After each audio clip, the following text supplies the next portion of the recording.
Vamos a ir rápidamente a la segunda epístola del apóstol Pablo a Timoteo, a un joven pastor que pastoreaba esta iglesia, donde el apóstol Pablo le da directrices, donde le da ordenanzas y recomendaciones. Primera de Timoteo capítulo 1, versículo 3.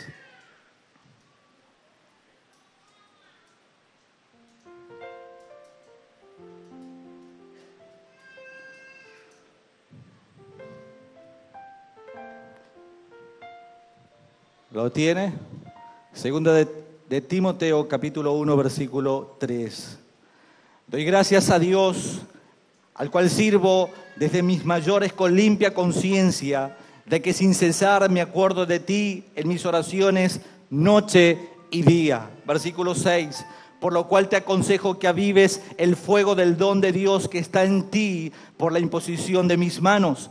Porque no nos ha dado Dios espíritu de cobardía, sino de poder, de amor y de dominio propio.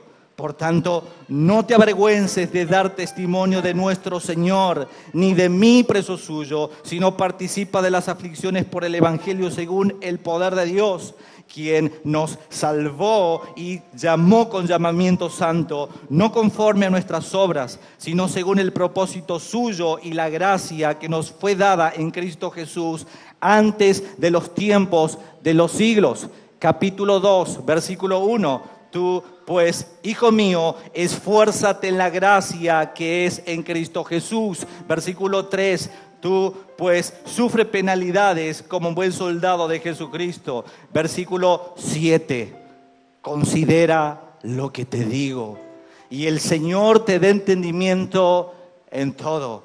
Considera lo que te digo, y el Señor, Timoteo, te dé entendimiento en todo. Pero voy a hacer un énfasis en el versículo que sigue. Acuérdate de Jesucristo, del linaje de David. Y escuchen bien esta palabra: resucitado de los muertos, conforme a mi evangelio. Acuérdate de Jesucristo, del linaje de David, resucitado de los muertos, conforme a mi evangelio. Las directrices del apóstol Pablo a este joven pastor, donde inicialmente le da ordenanzas, recomendaciones, donde él le dice: por lo cual te aconsejo que avives el fuego del don de Dios que está en ti por la imposición de las manos. No te avergüences de dar testimonio del Señor Jesucristo. Tú, pues, hijo mío, esfuérzate en la gracia que es en Cristo Jesús. Sufre penalidades y considera todo lo que yo te estoy diciendo en este momento, porque te van a servir para el ministerio. Pero sobre todas las directrices anteriores, le da la más fundamental para su vida. Como creyente y como pastor, acuérdate de Jesucristo. Acuérdate de aquel hecho glorioso que sucedió el día de la resurrección. Y eso es lo que vamos a hablar en esta mañana, el día de la resurrección. Según San Juan capítulo 20, el Evangelio, desde el 24 al 31, el Señor Jesucristo fue crucificado a la mañana, alrededor de las 9 de la mañana, y su muerte se produjo a las 3 de la tarde. Inmediatamente después fue sepultado en un sepulcro propiedad de José de Arimatea. Y así permaneció el cuerpo del Señor hasta el día domingo a la mañana. Ese domingo unas mujeres vinieron al sepulcro con el propósito de ungir el cuerpo del Señor con especias aromáticas. Pero en ese momento se encontraron con el hecho de que la enorme roca que tapaba la entrada del sepulcro había sido removida, que el cuerpo del Señor había desaparecido. Estas mujeres se sintieron confundidas, dice Lucas, que se sintieron perplejas, lo que quiere decir que ellas no estaban esperando que el Señor Jesús resucitara de los muertos. Pero entonces junto a ellas se colocaron los ángeles del Señor que les dan esta buena noticia. Y les dicen: ¿por qué buscáis entre los muertos al que vive? Y escuche bien, no está aquí, sino que ha resucitado. Acordaos de lo que os habló cuando aún estaba en Galilea, diciendo: es necesario que el Hijo del Hombre sea entregado en manos de hombres pecadores y que sea crucificado y que resucite al tercer día. Acuérdense de estas palabras. Pero como ustedes se pueden imaginar, con un tremendo hecho, estas mujeres salen de inmediato a encontrarse con el grupo apostólico que se encontraba reunido y cuentan lo que había sucedido, lo que ellas habían visto con sus ojos. Pero según Lucas, en San Lucas capítulo 24, versículo 11, a ellas o a ellos le parecía locura lo que estas mujeres les estaban contando. En otras palabras, no creo. No estaban creyendo. Mis hermanos, a pesar que muchas veces el Señor les había hablado de su muerte y también de su resurrección, los discípulos no habían logrado entender el alcance de su palabra. Tal vez pensaban que el Señor les hablaba metafóricamente o que era algo simbólico o espiritual. Pareciera que el mensaje nunca le había llegado. Parecía que habían participado de las reuniones al vicio. Parecía que habían sido oidores olvidadizos de la palabra del Señor. Nunca recordaron en ese momento. ¿Y saben por qué? Porque esto no encajaba en la perspectiva de estos hombres que tenían acerca del Mesías prometido. Ellos esperaban un Mesías diferente, un Mesías vencedor, un Mesías que usaba la fuerza bélica y armas poderosas para atacar al imperio romano que los estaba hostigando en ese preciso momento. Donald Carson dice: el problema de los discípulos era que no podían concebir la idea de un Mesías crucificado. Eso no puede ser. Los Mesías nunca pierden, los Mesías siempre ganan, los ungidos del Señor siempre ganan. Ellos tenían la idea de lo que había pasado con Sansón y con los jueces y con aquellos reyes que habían tenido la victoria, los ungidos del Señor. De manera, mis hermanos, que cuando Cristo fue crucificado, todos llegaron a la conclusión que todas sus esperanzas habían muerto con Él. Pero entonces llegaron estas mujeres reportando una noticia. Esa es la noticia que nos ha llegado un día a nosotros. ¿Y saben cuál fue la noticia? Que la tumba estaba vacía. La tumba estaba vacía. Esa era la gloriosa noticia. La tumba estaba vacía. Por un lado estaban recibiendo las buenas noticias los apóstoles y estas mujeres temblorosas, maravilladas de lo que estaba sucediendo. Pero por otro lado, los enemigos de Cristo pensaron que ganaron una gran victoria cuando Cristo fue crucificado. Porque la muerte, mis hermanos, pone fin a la vida. Y para los opositores de Cristo era el fin del poder de Cristo, era el fin de los milagros, era el fin de las señales, no más obras benéficas que hicieron a la gente quererlo tanto a este maestro, no más influencia, no más confrontaciones con él. Se acabaron los cultos de confrontación, de rabia, de ira. Se acabó todo. Ellos pensaron que sus discípulos quedarían descorazonados con la muerte de su maestro. Nosotros no encontramos y tampoco leemos en la Biblia que ellos bailaron en las calles por alegría. Pero debe ser que lo tomaron como el fin de una larga lucha. Porque fue una larga lucha todo el tiempo atacando a Jesús. Todo el tiempo. Porque era la piedra en el zapato de los religiosos de la época. de aquellos que imponían leyes y normas de los hombres. Pero Jesús siempre les habló con la Escritura y como aquel que tiene autoridad. Siempre les habló de esa manera. Los enemigos de la cruz, los enemigos del Mesías, los enemigos del Maestro. Y estaban aquellos enemigos al pie de la cruz diciendo: se acabó. Se acabó. ¿Viste que eras falso? Si hubiese sido el Mesías, no estarías allí. Si hubiese sido el Mesías, te salvarías. Si eres el Hijo de Dios, bájate de esa cruz. A otros salvó y tú no te puedes salvar a ti mismo. Eres un chiste. Fuiste en todo tu ministerio una mentira. Los enemigos de la cruz pensaban que lo habían logrado. Pero mis hermanos, esto no fue un tropiezo en la historia de la humanidad o en el plan de Dios. A Dios no se le olvidó de cuidar a su Hijo. A Dios no se le olvidó de tomar el control en ese punto de la época, sino que esto ya había sido profetizado.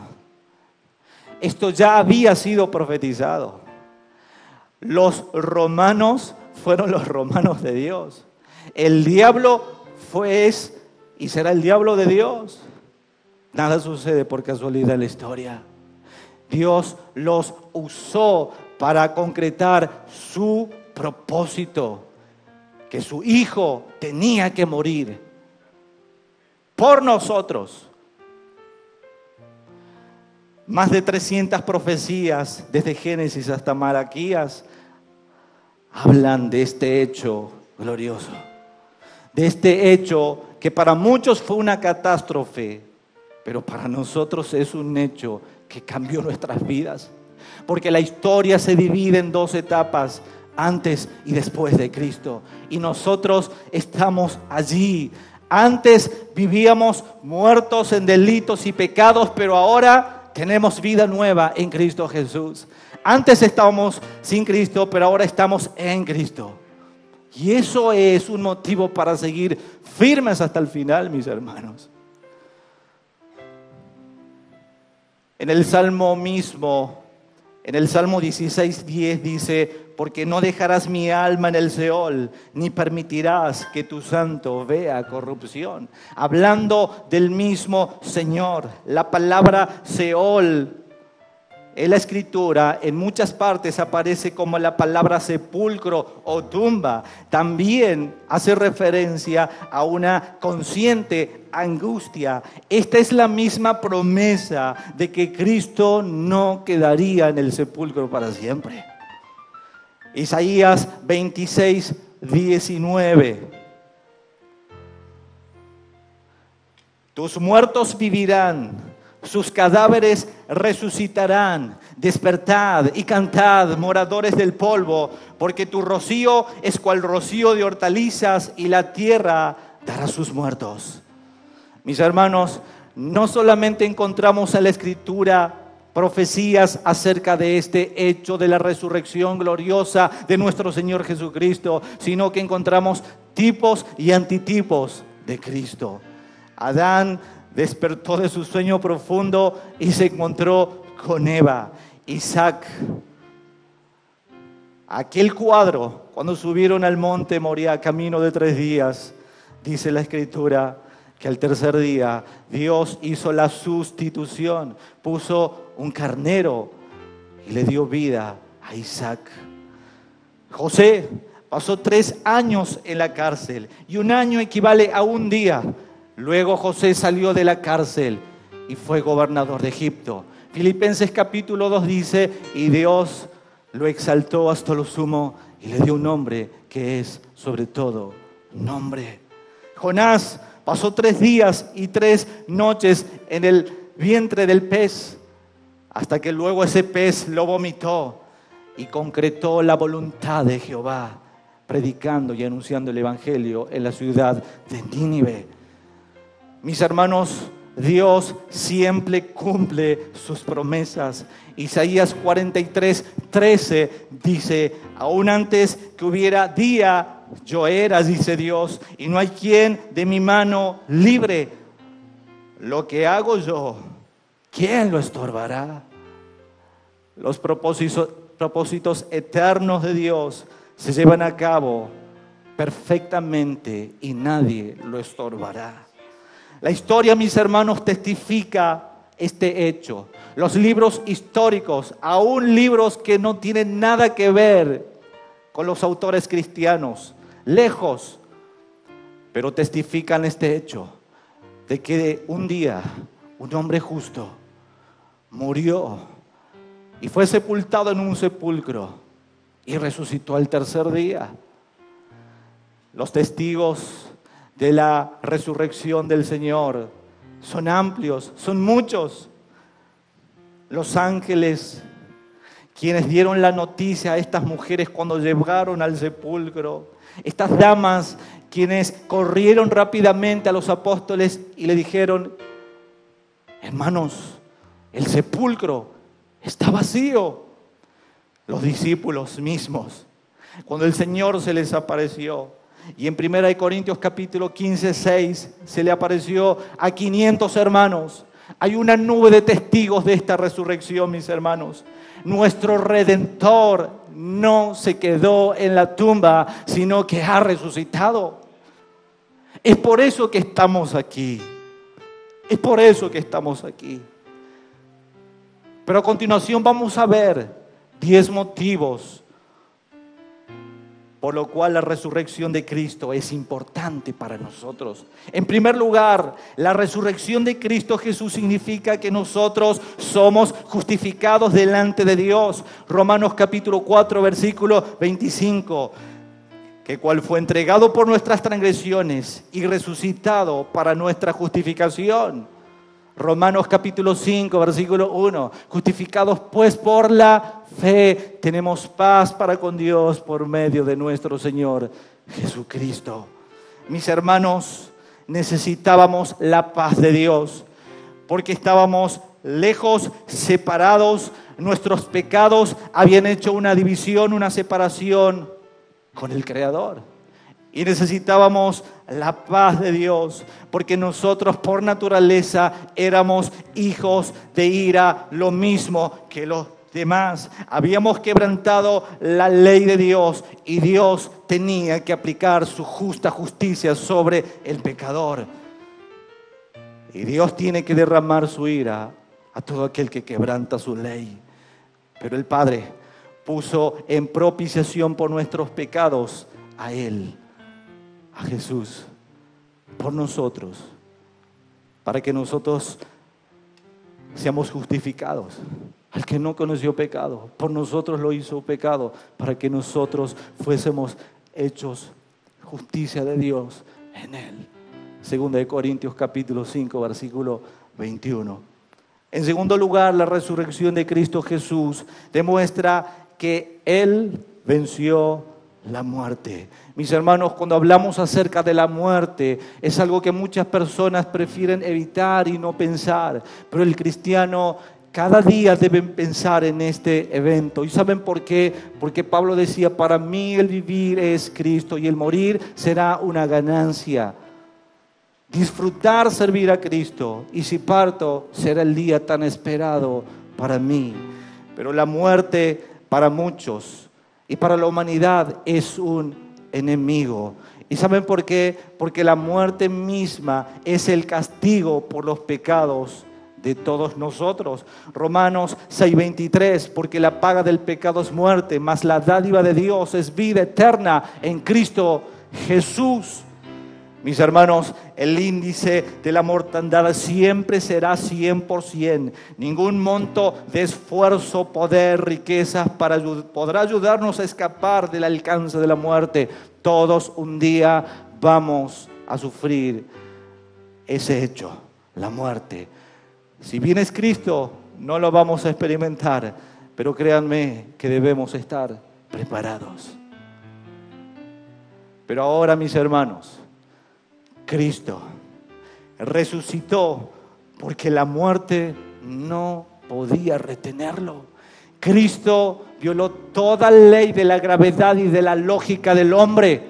Resucitó lo que ningún hombre mortal, ningún hombre sobre esta tierra pudo hacer. Cristo pudo hacerlo, resucitando al tercer día de entre los muertos. Mis hermanos, nosotros no tenemos que temer el castigo después de la muerte. Romanos 8:1. Ahora pues ninguna condenación hay para los que están en Cristo Jesús.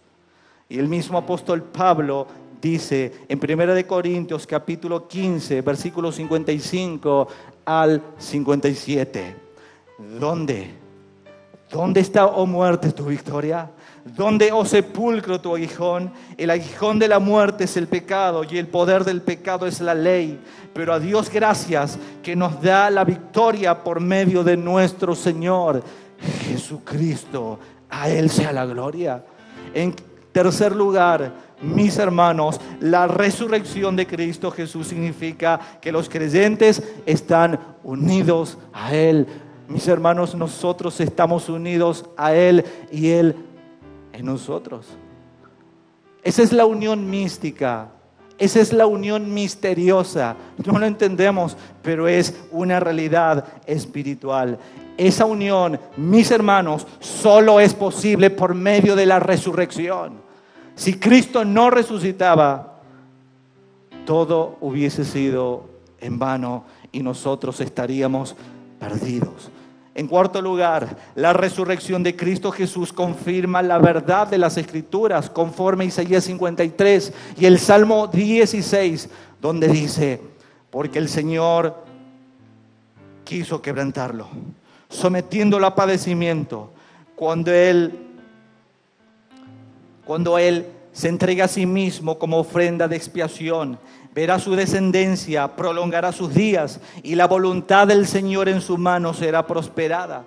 Debido a su angustia de su alma, Él lo verá y quedará satisfecho. Por su conocimiento, el justo, mi siervo, justificará a muchos y cargará la iniquidad de ellos. Por tanto, yo le daré parte con los grandes y con los fuertes repartirá despojos.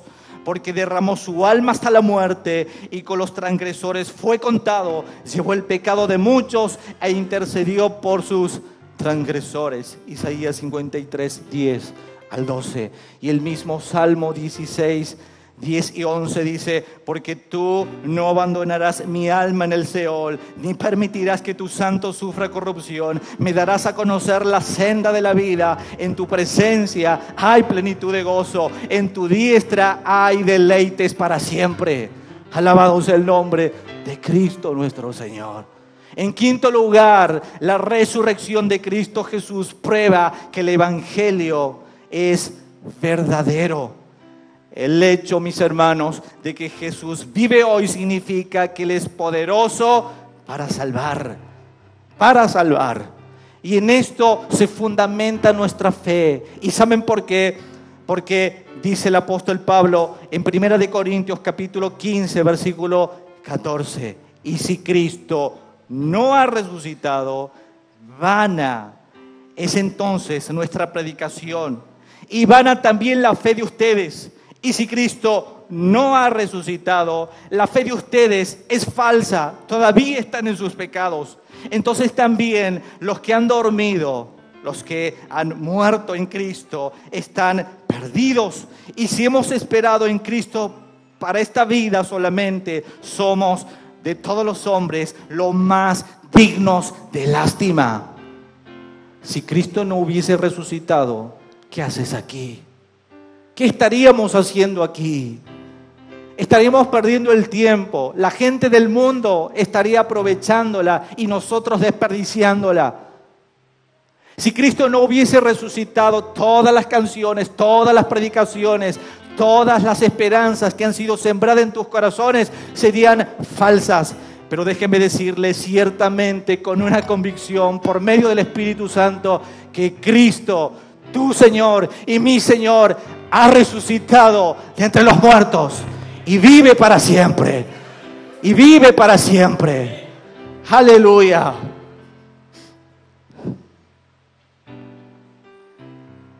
Sin la esperanza, mis hermanos, de la resurrección, los cristianos creerían en vano y tendrían una esperanza sin sentido.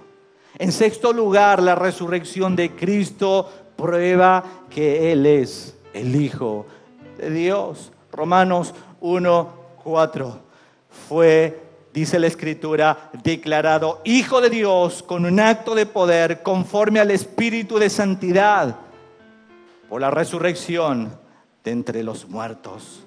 Mis hermanos, si Jesús hubiera muerto y quedado muerto, Él habría sido como los millones que venían antes de Él y como los millones que vendrían después de Él.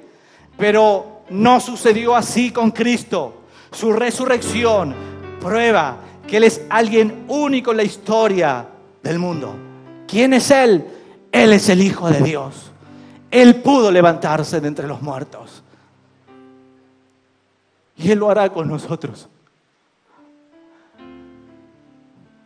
Mis amados hermanos, no teman la muerte. Muramos tranquilos. Cristo resucitó. Y Él nos da una muestra de lo que será también nuestra resurrección en aquel día. Pero ya hemos resucitado con Él, porque estábamos muertos. Y Él nos ha dado vida por medio de lo que sucedió al tercer día, en aquel día domingo a la mañana. En séptimo lugar, la resurrección de Cristo Jesús significa que Dios derramará el Espíritu Santo en los corazones de los que creen en Él. Mis hermanos, después de la resurrección y ascensión de Cristo, Él mandó el prometido Espíritu Santo para continuar su trabajo aquí en la tierra. Hechos 2:33. Así que, exaltado a la diestra de Dios y habiendo recibido del Padre la promesa del Espíritu Santo, ha derramado esto que ustedes ven y oyen. El Maestro se fue un día, pero a la vez volvió. Envió al Espíritu, al Consolador. Porque Cristo está en nuestros corazones por medio del Espíritu Santo. Oh, esa fortaleza que tú recibes cuando hay angustia, cuando estás mal, no es el hermano, es el Espíritu Santo. La palabra que tú oyes desde este lugar es el Espíritu de la palabra, dándote convicción, dándote fortaleza, alimentando la esperanza que tú tienes de su venida. Es el Señor, es el Señor, es el Señor de la gloria. En octavo lugar, la resurrección de Cristo Jesús nos da la esperanza y una esperanza viva en nuestros corazones. Los cristianos tenemos una esperanza tremenda porque nuestros pecados han sido borrados y somos justificados delante de Dios. Hemos pasado de ser enemigos de Dios a hijos perdonados por Dios con una herencia eterna que nadie, mis hermanos, puede quitar. Nadie te puede quitar la salvación ni la herencia que Dios te ha dado. Es tuya, es tuya. Dice el apóstol Pedro en su primera carta, en el capítulo 1, versículo 3 y 4. Bendito sea el Dios y Padre de nuestro Señor Jesucristo, quien según su promesa y su gran misericordia nos ha hecho nacer de nuevo a una esperanza viva, mediante la resurrección de Jesucristo de entre los muertos, para obtener una herencia incorruptible, inmaculada, que no se marchitará, reservada en los cielos, para ustedes, para ustedes. Estas son las palabras para una iglesia que afrenta problemas, persecución. Estamos en el primer mes de este año 2018. Aférrate a la esperanza de gloria. Aférrate mucho más a nuestro Señor Jesucristo. Aférrate a su muerte y a su resurrección.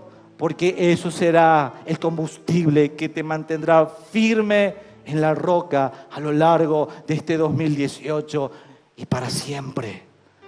En noveno lugar, la resurrección de Cristo Jesús significa que resucitaremos al igual que Él, porque Cristo es las primicias de la resurrección de la muerte y su resurrección es Cristo Jesús, es el precursor de la resurrección que todos los creyentes experimentarán. Mis hermanos, nosotros en esta vida experimentamos y sufrimos muchos dolores y también enfermedades, pero en la vida venidera no sufriremos, sino que disfrutaremos de cuerpos glorificados y transformados. Ya falta poco, mis hermanos. Aguanten. Y por eso es que usted recibe el ánimo por medio de la Escritura. Y por último lugar, la resurrección de Cristo Jesús significa que Él juzgará al mundo con justicia.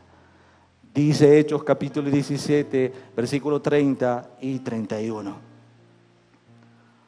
Por tanto, habiendo pasado por alto los tiempos de ignorancia, Dios declara ahora a todos los hombres, en todas partes, que se arrepientan, porque Él ha establecido un día en el cual juzgará al mundo en justicia, por medio de un hombre a quien Él ha designado, Cristo, habiendo presentado pruebas a todos los hombres, cuando lo resucitó de entre los muertos. La resurrección de Cristo también será una herramienta útil para Dios para condenar a la humanidad. Porque aquel que cree no es condenado, pero en el que no cree ya ha sido condenado porque no ha creído en el unigénito Hijo de Dios. San Juan capítulo 3, versículo 18. Esto encontramos en la Escritura. Y qué atrapante es cada relato de los evangelios cuando habla que nuestro Señor ha resucitado. Los libros de la Biblia, mis hermanos, fueron escritos por personas comunes y corrientes como nosotros. Y entre los relatos de la Biblia, nosotros encontramos que los apóstoles fueron testigos de este hecho glorioso. Cada libro de la Biblia, mis hermanos, fueron escritas por personas desquiciadas, porque estas personas, todos ellos murieron como mártires. ¿Y por qué murieron como mártires? Porque ellos decían: hemos visto a Jesús resucitado. Hemos visto a Jesús resucitado. Y los mataban. Por herejes, por sembrar una doctrina absurda, contradictoria con la ley de la vida, contradictoria con un líder religioso. Alguien le preguntó a un obispo del siglo pasado ¿qué se necesitaba para fundar una religión como la religión cristiana? Bueno, este obispo le dijo: para crear una religión como la religión cristiana, su líder debe morir y resucitar al tercer día. Aleluya.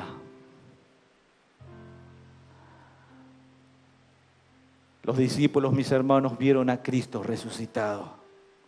Por supuesto, en esa cadena de testigos, muchos testigos, no podemos olvidar a Saulo de Tarso, un hombre que había sido enemigo intenso de los cristianos. Terminó proclamando el evangelio que antes él mismo perseguía y escribiendo la mayor parte del Nuevo Testamento y la explicación que él mismo nos da de ese cambio tan radical que se produjo en su vida es que él se encontró con ese Cristo resucitado de camino a Damasco. Él encontró y se encontró con el Cristo resucitado.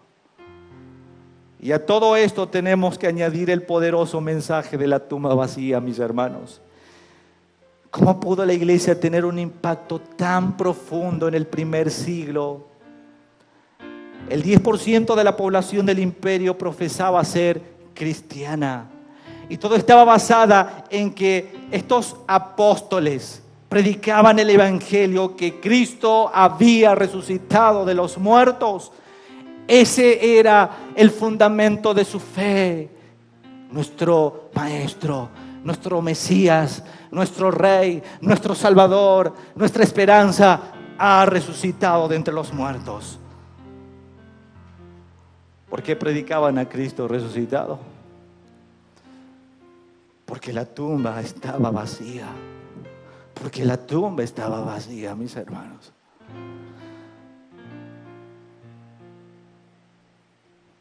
Cuando las mujeres llevaron las las noticias a los apóstoles, ellos no creyeron. Ellos necesitaban evidencias. No solamente Tomás fue el que necesitó tocar para creer, sino que los discípulos también necesitaban ver la tumba vacía. De manera que los cristianos muchas veces no creen sin evidencias.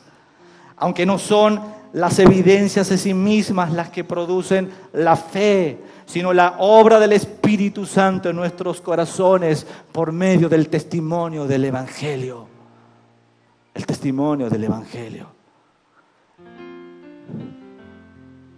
Ese Jesús lleno de gracia en quien nosotros hemos creído y por el cual, mis hermanos, vale la pena, vale el esfuerzo, desgastarse. Me convertí a los 18 años al Señor. Hoy tengo 32. Y en esa etapa de mi adolescencia, créanme que mi pasión por Cristo sigue intacta. Mis horas de servicio al Señor han sido durante años. Y quiero envejecer sirviendo al Señor. Quiero envejecer, estar al servicio de ustedes. Quiero envejecer diciendo, Señor, heme aquí. Y un día cuando llegue a viejo, Señor, seguiré diciendo, Señor, heme aquí. Seguiré diciendo, dame este monte, Señor. Quiero seguir sirviéndote. Quiero morir predicando de Cristo. Quiero morir predicando el Evangelio. Mis hermanos, vale el esfuerzo desgastarte por la obra. No es en vano tus horas de servicio. No es en vano venir y escuchar y aprender de la instrucción bíblica. No es en vano salir a las calles y decir que Cristo vive. No es en vano, líderes, pastores, quienes están a cargo de grupos. No es en vano el tiempo que le dedicas a aquellos a quienes tú tienes a tu cargo. Desgasta tu vida en servicio a Cristo. Porque es un privilegio servir a nuestro Señor. Es un privilegio venir a la iglesia y escuchar su palabra. Es un privilegio gastar nuestras vidas en servicio para aquel que resucitó al tercer día de entre los muertos. Jesús dijo en San Mateo capítulo 28, versículo 18, toda autoridad me ha sido dada en los cielos y en la tierra. En otras palabras, Él estaba diciendo, yo soy el Mesías, yo soy la autoridad universal. Y esa obra no va a fracasar. Yo tengo el control de todo. No importa, mis hermanos, cuántas veces o cuánto avance el Islam. No importa cuánto avance la incredulidad en este mundo. No importa cuánto avance la inmoralidad. Cristo va a ver al final de los días una nación inmensa, a un grupo de personas que no se puede contar, de toda tribu, de toda lengua, de toda nación, que eternamente y para siempre van a alabar al Cordero de Gloria que resucitó al tercer día de entre los muertos. Millones de millones. He ahí,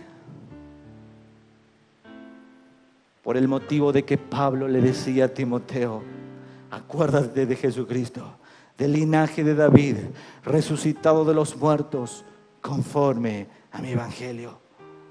Porque Pablo quería que Timoteo recuerde algo, que nosotros tenemos un Salvador que se hizo débil para salvarnos. Porque, iglesia amada, nosotros tenemos un Salvador que se dejó derrotar para vencer al enemigo de nuestras almas. Nosotros seguimos a un Salvador que venció perdiendo. Nosotros seguimos a un Salvador que vence en debilidad. Y es por eso que te digo en esta mañana, cuando te sientas desanimado, cuando ya no quieras congregar, cuando te falten las fuerzas para avanzar en esta vida y vengan pensamientos de suicidio, recuerda que el sepulcro está vacío y que el trono está ocupado. Cristo resucitó. El Maestro resucitó. Y Él te ha dado vida juntamente con Él. Si Él vive, nosotros vivimos. Si Él ha resucitado, nosotros también hemos resucitado. Si Él se ha sentado en el trono, nos ha sentado juntamente con Él y reinaremos para siempre con nuestro Señor. Toda angustia, toda agonía de esta vida es pasajera, pero el gozo eterno reservado por Dios en los cielos muy pronto ha de manifestarse. El Señor viene, el Señor viene. Por lo tanto, Pablo le dice a la iglesia de Tesalonicenses: alentaos los unos a los otros con estas palabras. Ponte de pie en esta mañana y eleva tus manos en alto, en señal que la tumba está vacía y que el trono está ocupado. Eleva tus manos en alto ante aquel que resucitó al tercer día de entre los muertos y vive hoy. Vive para la iglesia, sostiene a la iglesia, sustenta a la iglesia, da poder a la iglesia, acompaña a la iglesia y estará con la iglesia todos los días hasta el fin del mundo y por toda la eternidad. Dale la gloria al Rey de Gloria, dale la gloria a Jesucristo, quien te ha dado vida y te ha dado vida eterna para siempre. Alábale al Señor. Que de tus labios salgan palabras de alabanza. Tómale la mano a tu hermano y dile: hermano, Cristo ha vencido. Vamos a seguir firme. Vamos a seguir perseverando. Nada nos va a conmover. Las pruebas, la lucha, la muerte, las dificultades, nada nos va a conmover de nuestras convicciones en el Señor. Mi Cristo vive, mi Cristo vive, mi Cristo vive, vive, nuestro Redentor vive. Y la iglesia dice amén, la iglesia dice amén, la iglesia le proclama, le canta, le alaba. Proclama el Evangelio y en medio de la congregación en esta mañana le da gloria al Rey, le da gloria al Rey, le da gloria al Rey.